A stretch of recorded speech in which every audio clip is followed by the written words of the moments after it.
supply function 20 PS. So remember, these functions just illustrate the law of supply and demand. I believe we all remember the law of supply and demand, right? I am praying we all really remember that. Miss Banda, what is the law of demand?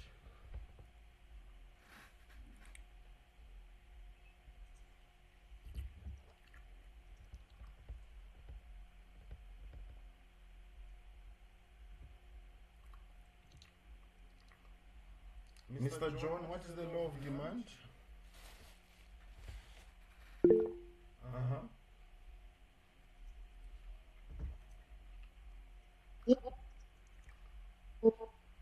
What's his name? How the Oh, I don't know if you are breaking. I think you are breaking. I was saying law of demand.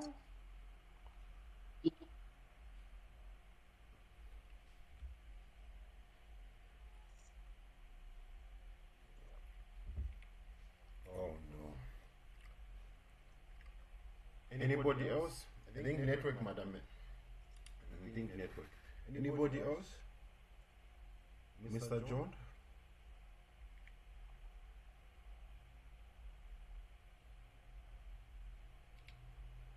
Mr. Sunday? Yeah, the law of demand states that there's a negative relationship, the quantity demanded. And what? And vice versa. You said there's a negative relationship with the quantity demanded.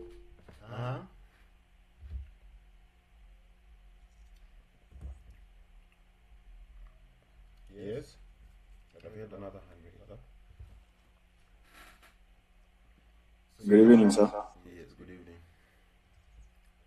The law of demand states that there is a negative relationship between the price and the quantity demanded, leaving or holding other things constant. Yes, that is correct. Holding other things constant. Yes, sir. I believe we're all clear with that. Okay, there is a negative relationship between price and quantity demanded. When price goes up, you buy less. When price goes down, you buy more. Holding other things constant. Always state that.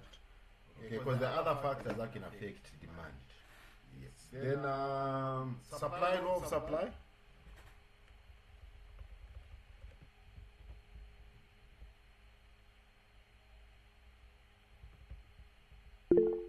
Yes. Yes, sir.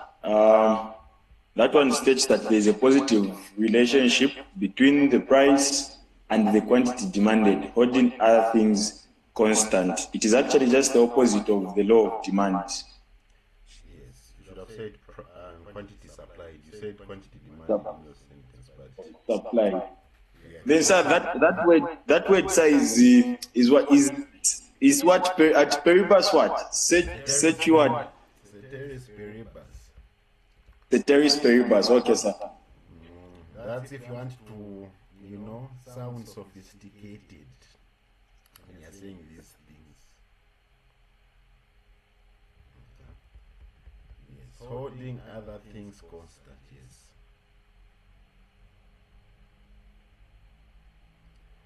Okay, so last time when we ended, we were looking at the tax and we calculated what happens to consumer surplus and producer surplus. Okay. Now here, we're now going to look at what if government implements a price ceiling of 7 kwacha. Want to find out how is that going to affect first the graph, and then how is it going to affect consumer surplus and producer surplus. Okay, so our graph was like this. Our equilibrium price was 10 kwacha, equilibrium quantity 200 units. Okay, so let me put it like that.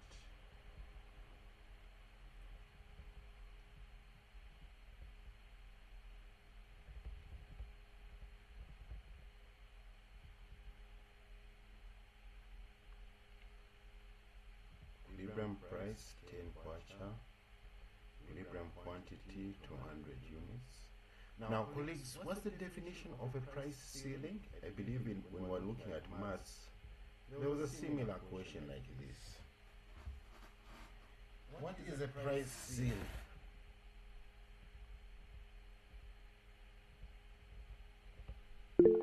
Yes.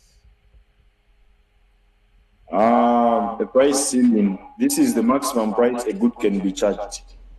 Yes, the legal maximum amount that can be charged for a good. Okay, if you go above this, you are breaking the law and you can be arrested.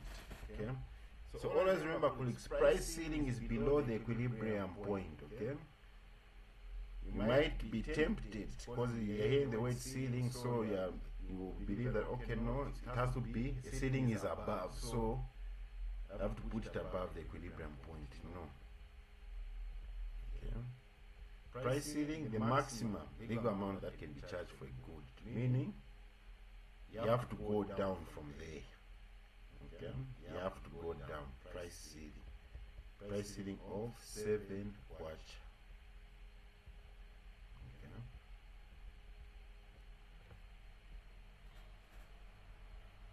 Okay. Now, before the price ceiling, remember, this was the consumer surplus and producer surplus. Let me just refer back to this graph.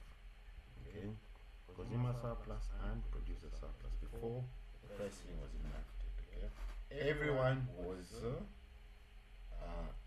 happy. Okay, so now a price ceiling has been enacted. Okay, price ceiling has been enacted. Okay, so there's going to be an effect of this price ceiling, colleagues. Okay. And the next question I'm going to pose to you is, who benefits from the price ceiling? The suppliers or the buyers?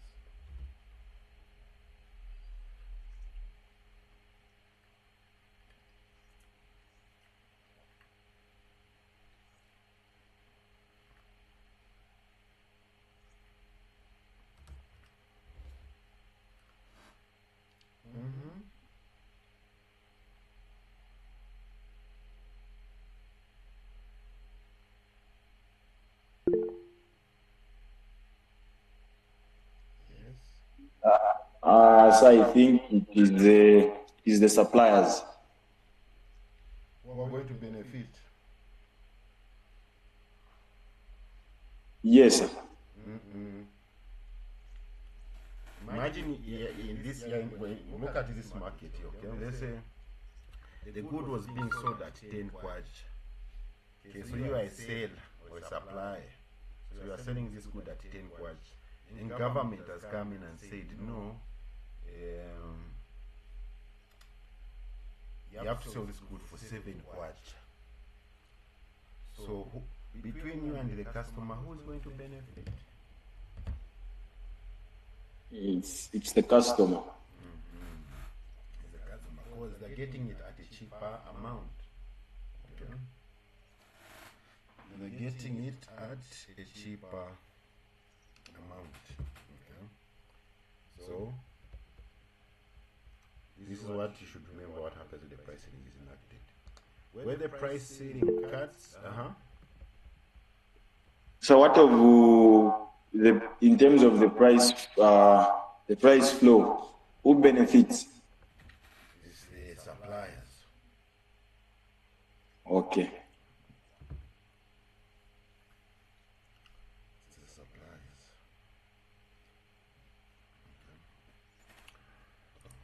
Okay. So this price ceiling, this is how you interpret it, colleagues, alright? Where it touches the supply curve, you are going to solve for the quantity.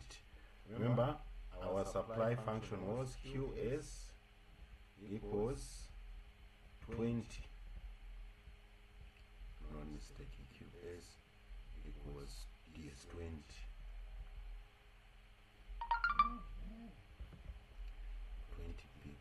So you substitute P with 7. Say how many units are going to be produced.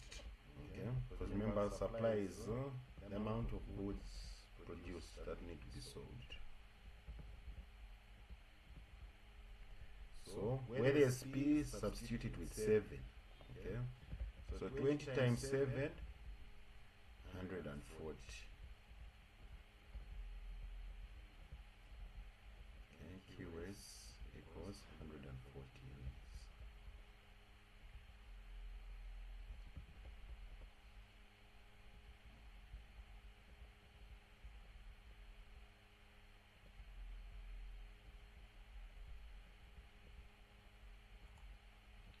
Then you go to the demand, where the price flow cuts the demand function. Okay, here also going to find out what's the quantity here.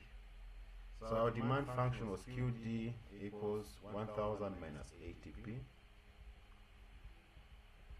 QD equals 1000 minus 80p. Let me just make sure it's that. That's the demand. 1000 minus 80p. Okay. So substitute P with 7. Okay, 1000 minus 80 times 7.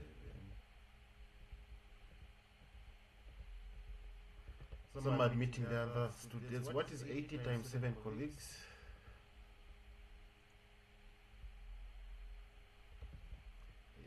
Times 7.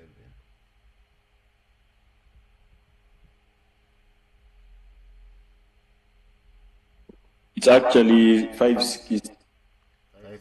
560. Yes, sir. Okay.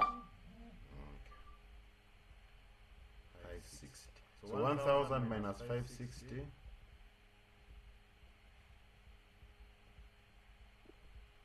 440. 440. Okay.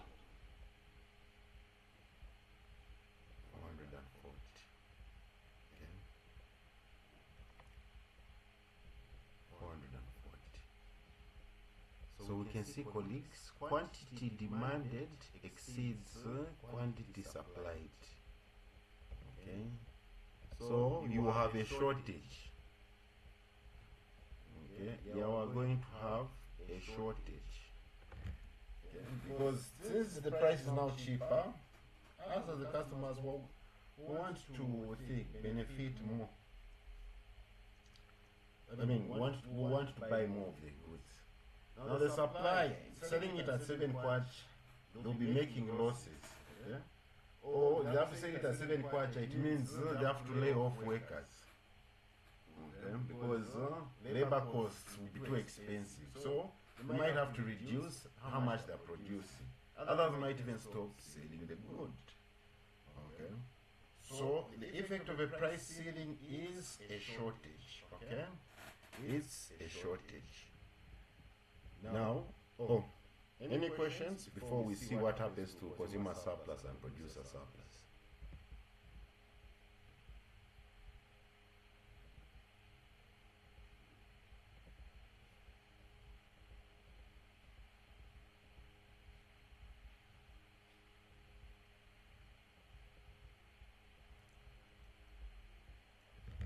Okay. So, to see the effect on consumer surplus and producer surplus, what you need to do is where Q equals 40. Have you seen this black dotted line that I've put here? Yes. Make it touch the demand curve. Okay, I want to see what price this is going to be here.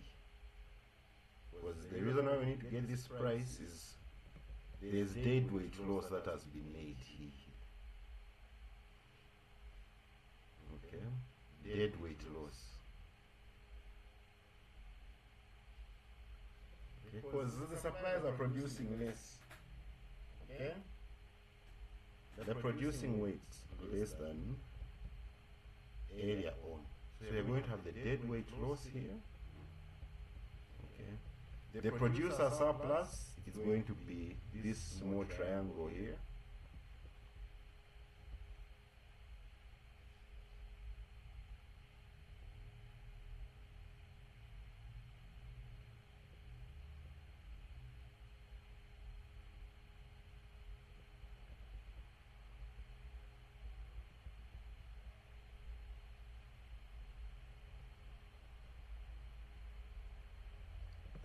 the consumer surplus is going to be this trapezium here.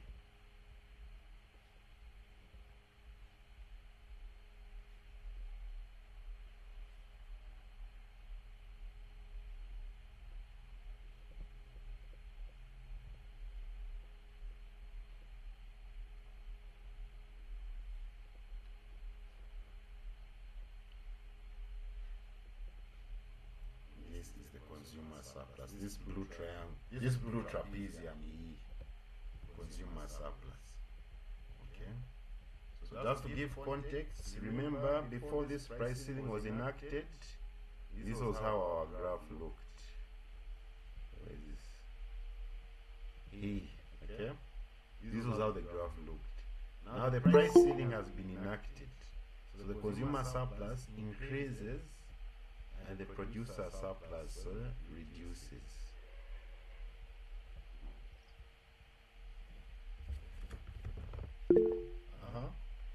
Oh, we're going to calculate them. Sir, let me have a question. Yes, please ask, sir. Yes, sir. I don't know if this question is right, but I feel maybe I can be helped if I.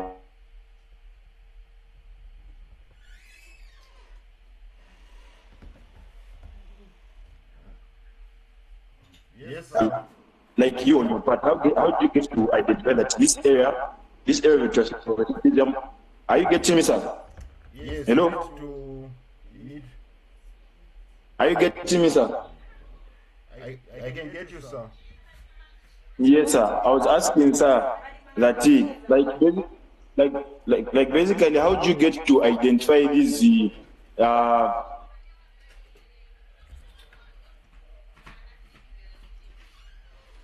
Yes, how do you get to identify where the consumer surplus ends?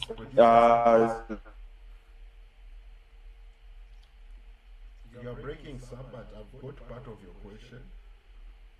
Can you hear me, sir?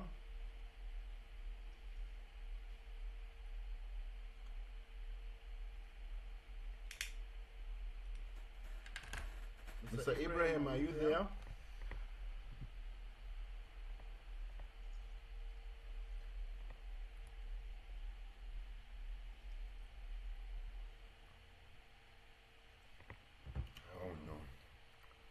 Can you get me Mr. Ibrahim?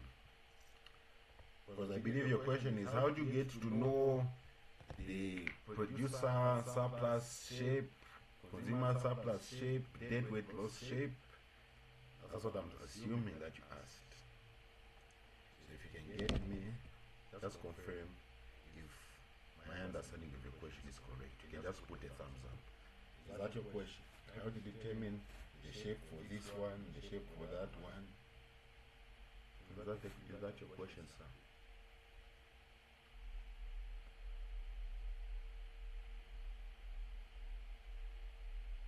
Or can you type out your question?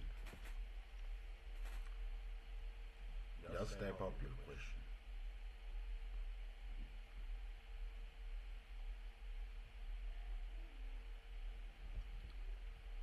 So as you are typing out the question, let us calculate these values. Now, as I said, we also need to get this price here. Okay, so how we get this price here, which is X? Okay, where Q equals 140. Yes, sir. Sorry, I really had bad network. Okay. I was asking, sir. I don't know if you're able to get my question. Say your question now, since I can get you properly. Yes, sir. So I was asking that, sir, I'm having difficulties in how do you get to identify that, okay, this area is for the consumer surplus?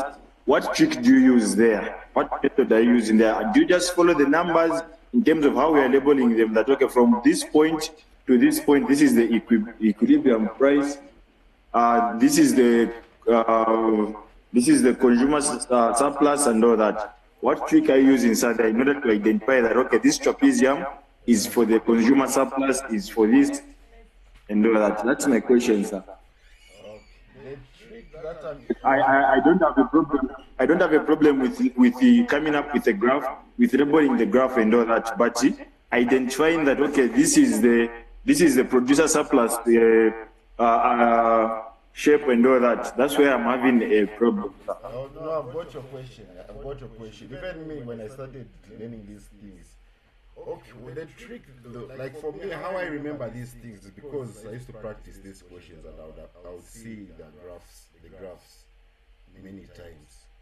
So what I can do is I'll send you the notes with these graphs so that you know that okay, this is how the shapes have to look. But the trick, That would be very helpful. yes. But another trick, just remember, there's always going to be a trapezium, and two triangles. Okay, you just have to understand what is happening. So if you see it's a price ceiling and you know that okay, price ceiling, it's the consumers who are benefiting. So the one who's benefiting usually gets the trapezium. Okay. Okay, yes, sir. That is the same trick that I wanted you to be telling me, sir. Okay, so whoever gets the benefit gets the trapezium. I just didn't know how to put it like that. Okay. Alright, so I'll be waiting for the video, sir. For the notes over the same. Okay, sir. Okay, sure. Alright. So where were we? We want to calculate this price here. Okay, so I said, how you get it, colleagues? You look at where Q equals 140. Okay, you let it touch the demand function. Okay, so meaning you go back to your demand function, which is QD equals 1000 minus 80p. You substitute QD with 140. Okay, so you're going to say 140 equals 1000 minus 80p.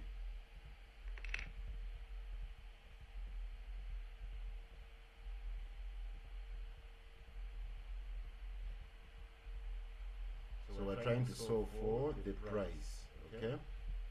So we can take this negative 80p over the equal sign, becomes 80p here.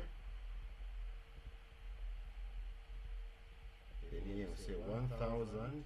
Then this 140 also, take it over the equal sign, it becomes minus 140. 1000 minus 140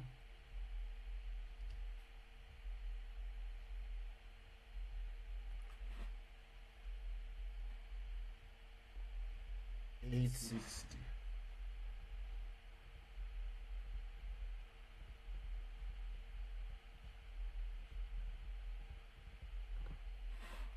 $860 divided by 80, 10 kwacha 75 ingwe.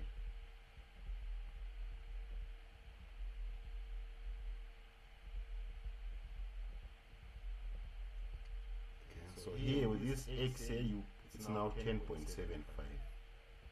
Okay, so we can now get our dimensions. Yes. So the reason why I always advise to use these graphs and doing these questions is because these dimensions, without the graph, it will be very hard to imagine them. Okay, colleagues, it's very hard to imagine them, especially in an exam. You start imagining this graph. Okay, this has to go there and whatever, and use a formula. You get lost. So I want you to be very conversant with this graph to see how it works. Okay, so producer surplus, we can now tabulate, and consumer surplus. Producer surplus, we get the area of the small the orange triangle. Okay, the height of the triangle from 0 to 7 kwacha, so the height is 7. The breadth or length of the triangle 0 to 140, so it is 140. Okay, so the producer surplus PS going to be half B times H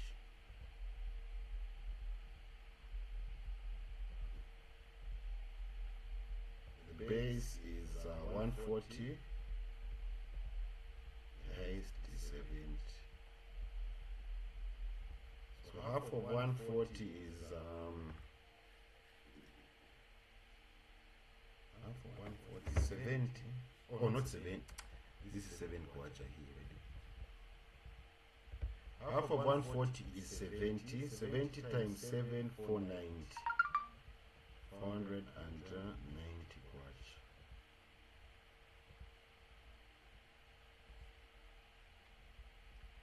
Okay. Before this price ceiling, the producer surplus was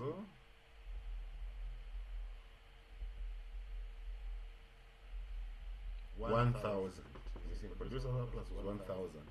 Now the price ceiling has been enacted. It's gone down to 490. Okay.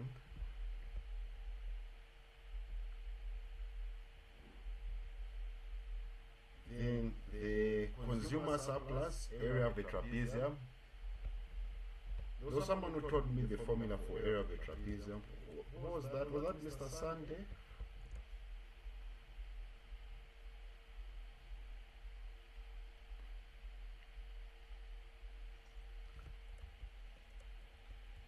Who was the one who told me the area last time?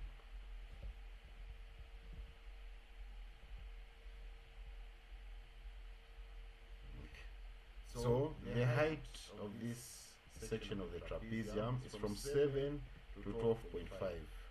So the height will be 12.5 minus 7, that is 5.5.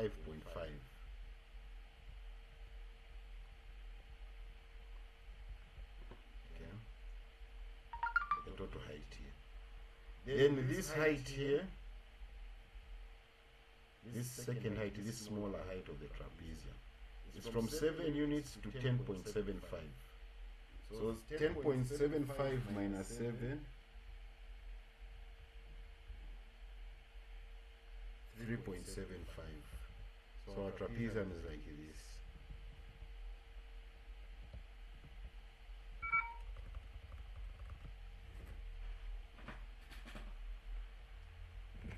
Oops, let me just look for my charger for the phone so it doesn't go off.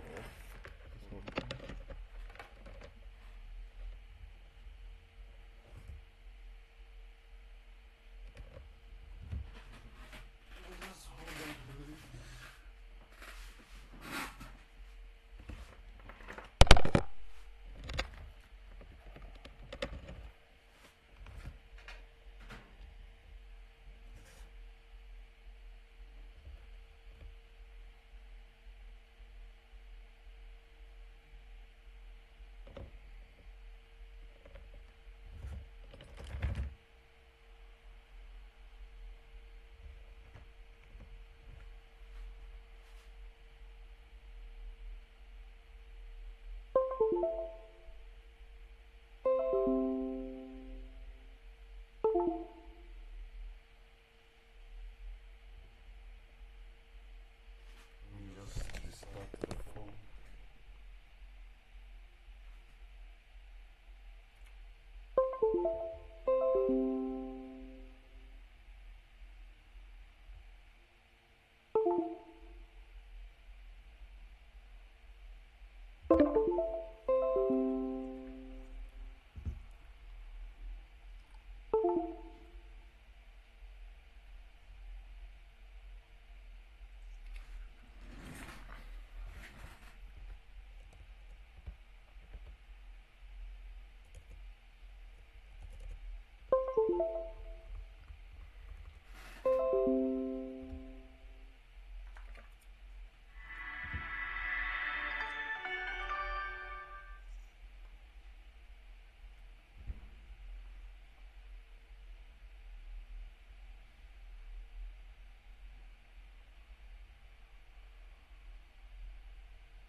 sorry colleagues, my phone went off.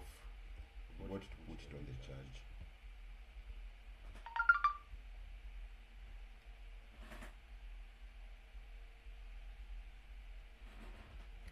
I got to put it on the charge.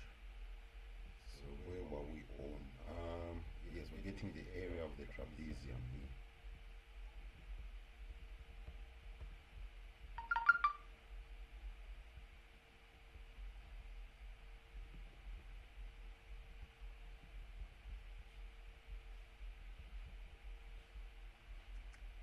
Isolate it here like this. Yes, so this height here is 5.5. The length at the bottom 140.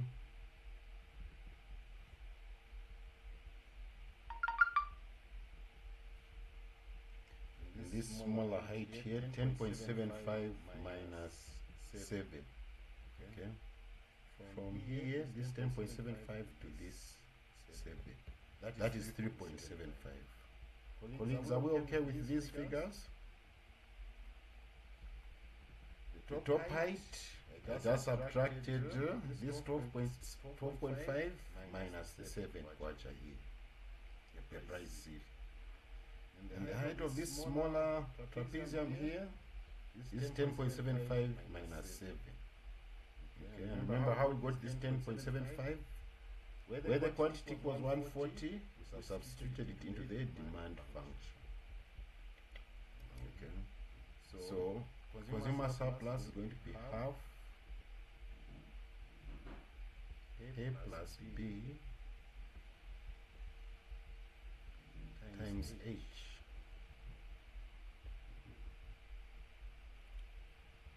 Okay, we'll say 5.5 is our A, 3.75 is our B, and H was 140. Okay, so you're going to say 5.5 plus 3.75 divided by 2 times height of 140. 5.5 plus 3.75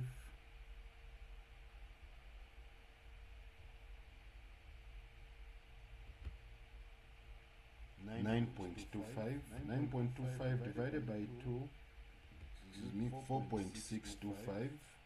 4.625 multiplied by 140, 647.5 kwacha.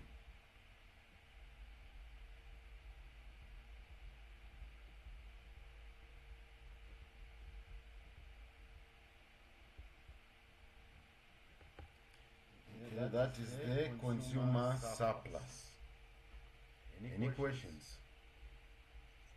So before the price ceiling, consumer surplus was, I think 250. Let me check.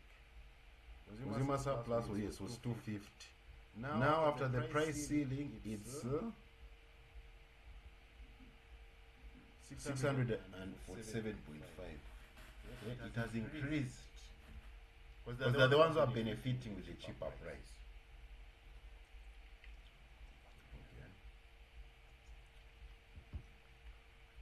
Any questions before we get the deadweight loss? What could have been produced but hasn't been produced? It's been lost. Because the suppliers have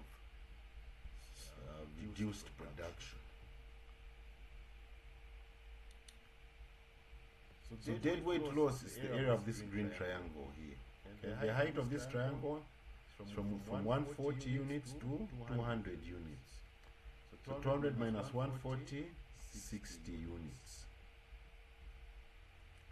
The base, the length of the base is 3.75. This 3.75, which was the other height for the trapezium, is also there. We say it's the base of this triangle. Okay? Triangle for the deadweight loss, it's like this. Here, this is 3.75. Then here it is 60. So the dead weight loss, DWL, dead weight loss, half multiplied by 60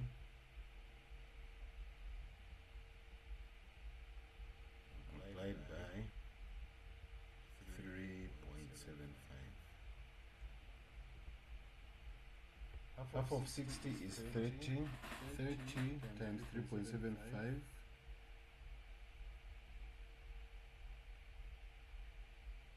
104.5.